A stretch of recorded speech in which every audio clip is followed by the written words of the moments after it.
இங்க ஒரு லேடி இன்விசிபிளா இருக்கிற ஏதோ ஒண்ணுத்துல ஒரு துணி எடுத்து டைட்டா கட்டுறாங்க.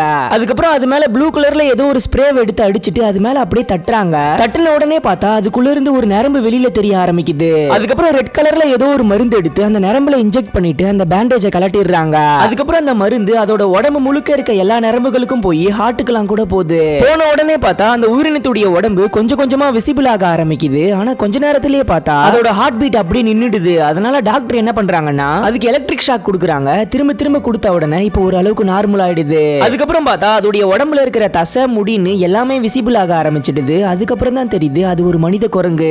ஆக்சுவலா என்னன்னா இவங்க இன்விசிபிளா மறையிற ஒரு ரிசர்ச் பண்ணிட்டு இருந்திருப்பாங்க. இப்போ அது வெற்றிகரமா முடிஞ்சிடுது. இது இப்படி பர்ஃபெக்ட்டா முடிஞ்சதை பார்த்தா இவங்க டீம்லயே இருக்கிற ஒருத்தன் இந்த ரிசர்ச்சை தன்னுடைய உடம்புலயும் பண்ணிக்க போறேன்னு சொல்லிட்டு இன்விசிபிளா மறைஞ்சு போற இன்ஜெக்ஷனை அவனுடைய உடம்புலயும் எடுத்து செலுத்திக்கிட்டு இப்போ அவனுமே இன்விசிபிளா மறைஞ்சு போயிடுறான். ஓகே ஃப்ரெண்ட்ஸ், ஒருவேளை நீங்க இது மாதிரி இன்விசிபிளா மாறினா என்னெல்லாம் பண்ணுவீங்கன்னு